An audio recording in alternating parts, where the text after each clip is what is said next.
Hey folks, Dan Frio here with your real estate news for January 6th, 2026. So yesterday we had mortgage rates drop just a little bit about that Venezuela invasion, and we're going to talk about that briefly here in a second.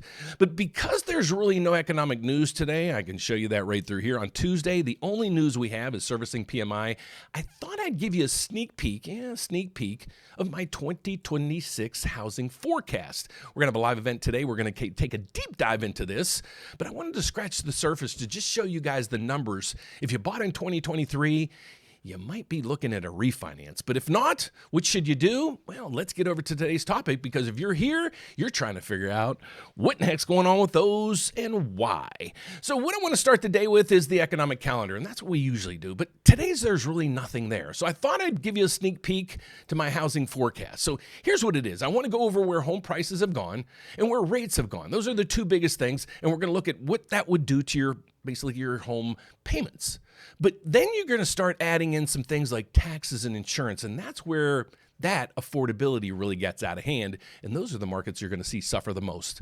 So let's just take a glimpse of where we've been over the last maybe year and a half. So in 2025, in home prices, they basically did nothing. In January of 2025 through November, that's the last reading date that we had, is home prices basically were flat as a pancake. I call that, and some analysts are saying this is up 1%, some are saying it's down 1%, but it's basically flat as a pancake. But here's the interesting thing. Go over to mortgage rates. Back in 2023, I kept telling you guys, mortgage rates we're over 8%. And a lot of people still have rates in the high sevens. You might even have a rate out there in the 8% range. If that's you, please go over to my website. This is the rate update. We have a tool right up there to help you out. It's called RateWatch 2.0. Put in your mortgage information and then put in a rate that's maybe 1% lower than where you're at. Or what rate would you be interested in refinancing? What will happen is we don't sell the data. I monitor it daily. I'll call you when a rate hits there and we'll go over what your payment is, what your costs are, and then what your break-even point. Okay, so that's what tools I have for you there, but let's get back over to here. So if you bought in 2023 at that rate, here's what you'd be looking at in payments, because in end of 2024, rates came down 6.85. Okay, nothing great, but a big far cry from 8.34. Where are we at today? 6.19. So what this means, if you were to refinance, you could possibly save over $400 a month. Well, I'm going to give you a calculator right through here that you can actually do that for yourself. So let's scroll over to this. This calculator is available down below. You can just use the code DAN. They're all capital letters, and you can get this calculator for free. So what I thought I'd do is give you the average home price that we had this year. I know it wasn't 2023's, but work with me on this one. And the rate that people had in 2023, 8.3%. You just saw it on the past screen. Okay, there was a 30-year term, and that's what their mortgage would look like. Okay, so now what they're saying is if you want to refinance, let's start plugging in some of the data. So right through here, when you look at estimated closing costs, put in like $3,000 to $4,000. The reason being is when you closed on that house when you bought it, I know the number was much more expensive than this, but when you refinance, it's usually a fraction of the cost in most cases. Then go down through here, and today's rate is 6.19. Plug that in on a 30-year term. You can move this term to anything you want.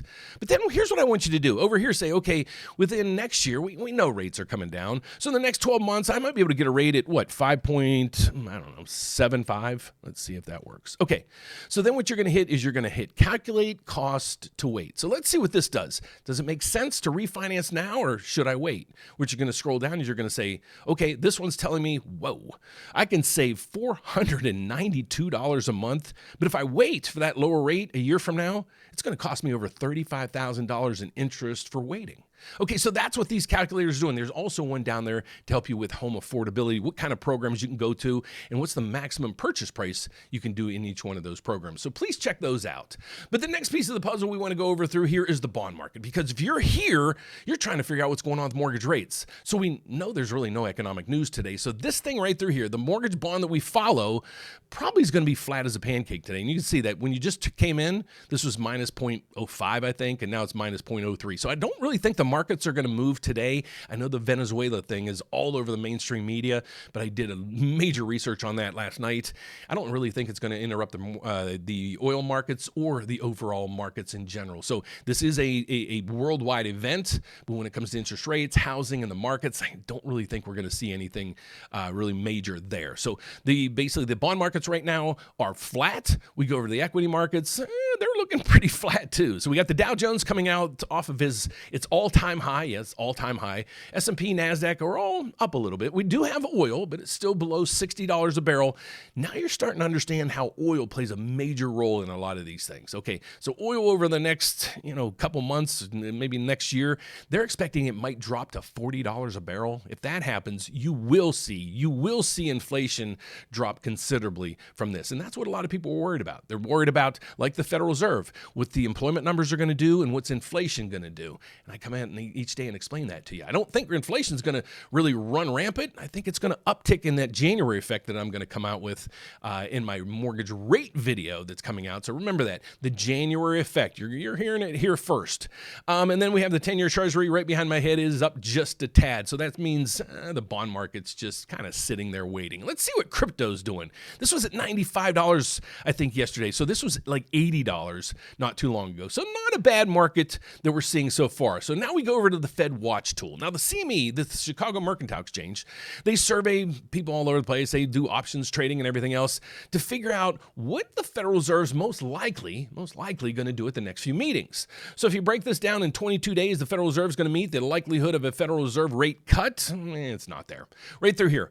Currently, our federal funds rate is 3.5 to 3.75. Well, there's an 83% chance that that's where it's going to be at the next meeting in January 28th. And that's where it's going to be at the next meeting as well in March. So I think the Federal Reserve is going to just stay sticky right where it is because of a lot of the economic news that we go over on a daily basis. And if you need to know what that news is, subscribe over there. So every time I post video, you get an alert. Also, click the bell so when I do live events, you can also be alerted to those as well, because we do have that live event today, my 2026 official housing forecast. So that's what we're seeing right through there. So please check out all my calculators down below. But folks, my name is Dan Frio, and I'm actually a licensed mortgage loan officer in all 50 states as well as Puerto Rico. My slogan here is one application, one credit pool. We're going to compare your loan with over 30 different lenders. How? Why? Okay, so the how is the bank I work at. I'm blessed to be licensed in all 50 states as well as Puerto Rico. But they also had this ingenuity where it's like, okay, if we can get more lenders on board, like banks, credit unions, and either other banks, we can become like a broker.